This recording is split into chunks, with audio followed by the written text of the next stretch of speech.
Boberg Arms here. Thanks for joining us again. Most of you who follow my channel are aware that I am a big fan of the Boberg series of pistols. The XR9-S, the shorty, is what I use for my everyday carry. It's a very innovative design. I will put links to a very extensive review of the XR9, as well as a tour and an interview with the inventor, Boberg, of this particular pistol. I'll put those right here and you can click on those. So if you want an in-depth review on the pistol and its functioning, that's where I would go first. But the reason that I'm doing today's video is this now has a big brother. This is a 9mm design, and now Boberg is introducing the XR45-S. So for those of you who didn't think 9mm is enough, for those of you who think that 45 ACP is the quote-unquote man stopper, people who just like the round, I love the round myself, you now have the world's most powerful pocket pistol in this particular design. What makes the Boberg design so unique is the reverse feed system. It actually pulls and extracts cartridges out of the magazine and then pushes them into the barrel. What that allows to have happen is you can have a longer barrel in the same size package. So you get all the benefits of having the ballistics of a longer barrel, but you still have a relatively compact firearm. The XR45 comes standard with a 3.75-inch barrel, but you can also get an optional 4.2-inch barrel or a 4.6-inch barrel if you like, which of course does extend a bit beyond the slide itself. But again, if you want maximum ballistics, that's the route to go. This will shoot 45, it'll shoot 45 plus P, and it'll even shoot 45 super. So you can get a lot of power out of a pocket pistol. Shooting a 45 ACP can be quite a challenge in a pocket pistol. I've shot the Springfield XDS, and while it's a great pistol, it's definitely a bit of a handful. Definite muzzle flip, definite recoil. That's what you're going to expect when you're shooting 45 ACP out of a subcompact gun. However, there are a number of features in this particular pistol that really help reduce the muzzle flip and the recoil. One is it does have a rotating locking barrel design rather than a tilting design. The back of the grip here also flexes, which again helps absorb some of the recoil into the pistol rather than into your hand itself. When compared to its 9mm little brother, there really isn't that much difference. It is slightly higher and it is slightly longer, maybe an inch longer in the barrel, and it's also slightly wider. It actually shares 22 parts with the 9S. The rest of the parts are basically just sized up to be able to handle the pressures of a 45 ACP cartridge. As I said, it does utilize a reverse feed mechanism, and so loading the magazine is rather interesting.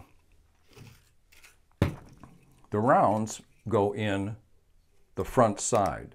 So you push down on the spring just as you would in a typical magazine and start loading it, but you're loading them into the front rather than to the rear. Now, on the 45 version, it also has a bit of a clip on the back side of it. So Boberg, the inventor, calls this the first magazine clip ever invented for a pistol. And that's just to keep the round from sliding forward into the magazine while it's cycling. Holds 7 in the magazine and 1 in the chamber. So it's a 7+1, which is pretty good firepower for the size pistol that it is. Let's take the pistol down real quickly, show you some of the uniqueness in terms of the mechanisms that allow it to function the way that it does. But in terms of teardown, it's pretty straightforward and pretty basic, like pretty much any other pistol. Pull the slide back, take the takedown lever to the forward position. You'll see recoil spring, which is rather unique, along with the guide rod comes out.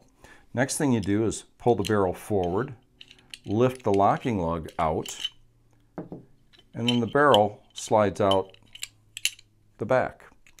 And again, as we mentioned before, you can see that it is a rotating barrel design. The lugs are on it. Goes into the locking block itself, which is also part of the recoil mechanism, helps soften the recoil a bit. And then you can see inside the slide, you see the unique mechanism that works to pull the cartridges out of the magazine. Putting it back together is just as simple. Slide the barrel back in from the back. Tilt it up a little bit, put the locking block on, slide the entire mechanism back, put the guide rod and spring back into place, and slide it back onto the frame. Take the takedown lever back to where it belongs. Function check, you're good to go. It does have a double action trigger only. It's very, very smooth, just like the XR9. It has one of the smoothest double action trigger pulls of any subcompact I've ever shot. Certainly, you know, race guns, things along those lines have very, very nice triggers, but in terms of a stock out of the box pistol, especially in a subcompact design, triggers are usually their weak spot.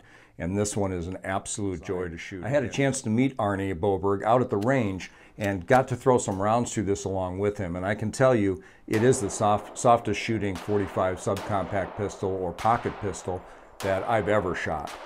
This pistol is readily available for sale right now. There's an 8 to 12 week lead time. Its official unveiling is going to be at the upcoming NRA show, the 2014 NRA show in Indianapolis, so you can look for the Boberg booth there. You'll find Arnie, the inventor and the mad scientist who came up with this design. He'll be there along with his wife and a number of their employees, and they'll be happy to go through all the details of the pistol and show you what a great shooter this actually is. I'm really excited about the .45 version of this becoming available. Again, in 8 to 12 weeks, I'll be grabbing one of these myself. You really, really can't beat it for a .45 subcompact, quote-unquote, pocket pistol. This is a heck of a lot of punch in a small package that's very controllable, very shootable, and very concealable.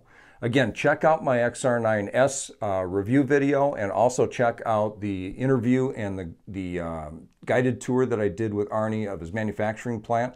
Kind of goes into the story of him and how he designed this particular pistol. He designed his first pistol when he was 14 years old. Not this one, but his first one when he was 14 years old.